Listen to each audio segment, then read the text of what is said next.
জাতীয় গণতান্ত্রিক পার্টি ঢাকা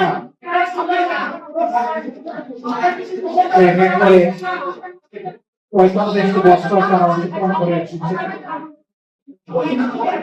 আজকের এই ৪৬তম প্রতিষ্ঠা বার্ষিকী আলোচনা সভার সম্মানিত সভাপতি জাপান কেন্দ্রীয় এবং সর্বস্তরের নেতৃবৃন্দ, অন্যান্য বন্ধু সংগঠনের সম্মানিত নেতৃবৃন্দ, সুধী মণ্ডলী এবং সাংবাদিক বন্ধুগণ, মহান আল্লাহ রাব্বুল আলামিনের শুকরিয়া আদায় করার পাশাপাশি আমি প্রথমে আমার পক্ষ থেকে, আমাদের প্রিয় সংগঠনের পক্ষ থেকে, সংসদের বিরোধী দলের পক্ষ থেকে এই ৪৬তম প্রতিষ্ঠা বার্ষিকীতে আন্তরিক অভিনন্দন জ্ঞাপন করছি। ঘরে বা ইন্ডাস্ট্রিতে মেঘনা স্টার কেবলস, বিশুদ্ধ কপারের নিরাপদ কেবলস, আপনার নিরাপত্তার সঙ্গী।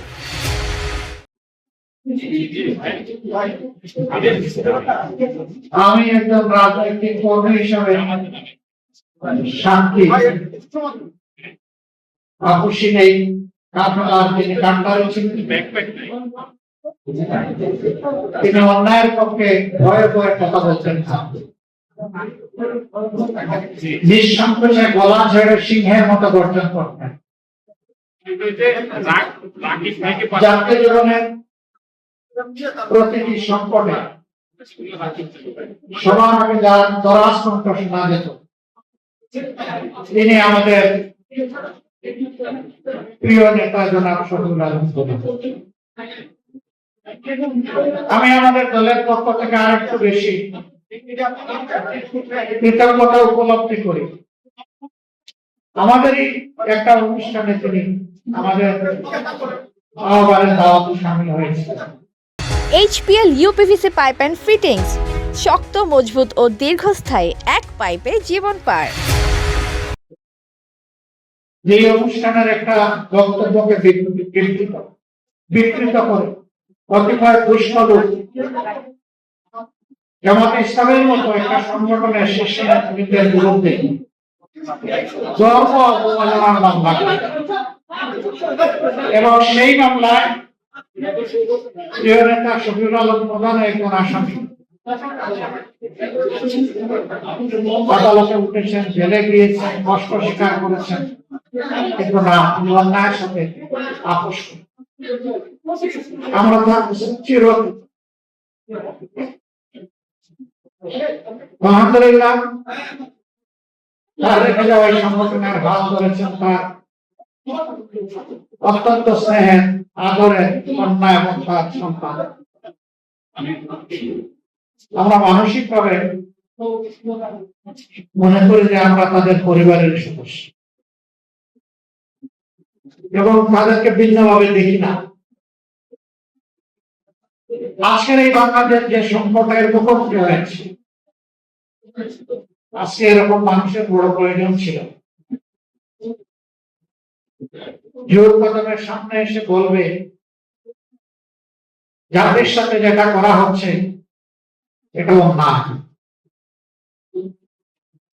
মেজরিটির অহমিকায় ভুগে জাতিকে আবার বেশিরভাগের দিকে নিয়ে যাওয়ার চেষ্টা করা হচ্ছে।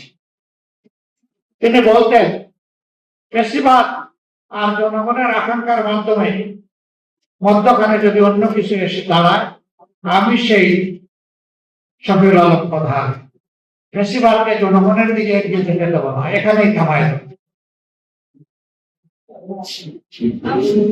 আমি আশা করি আর রেখে দেওয়া আমানতের ভার যাদের উপর করেছেন তারাও চলার পথে কোনো অন্যায়ের সাথে কোনো আপোষ করে, যেখানেই দেশের স্বার্থ সেখানেই তাদের পথ চলা হবে। আমাকে অনেকে বলে এটা ছোট দল, এটা বড় দল, এটা মাঝারি দল। আমি এই থিওরিতে বিশ্বাস করি।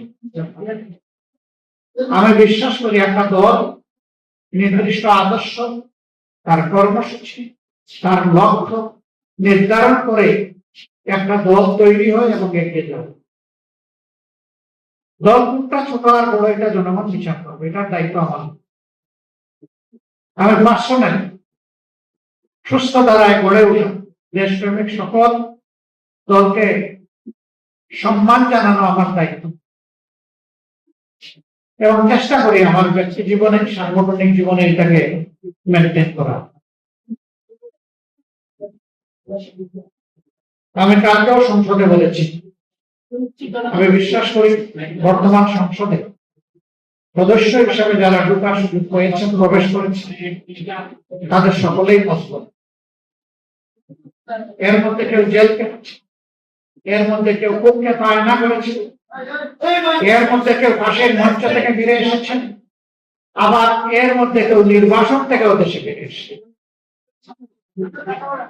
এরকম লোকদেরকে নিয়েই আমাদের বর্তমান সংসদ।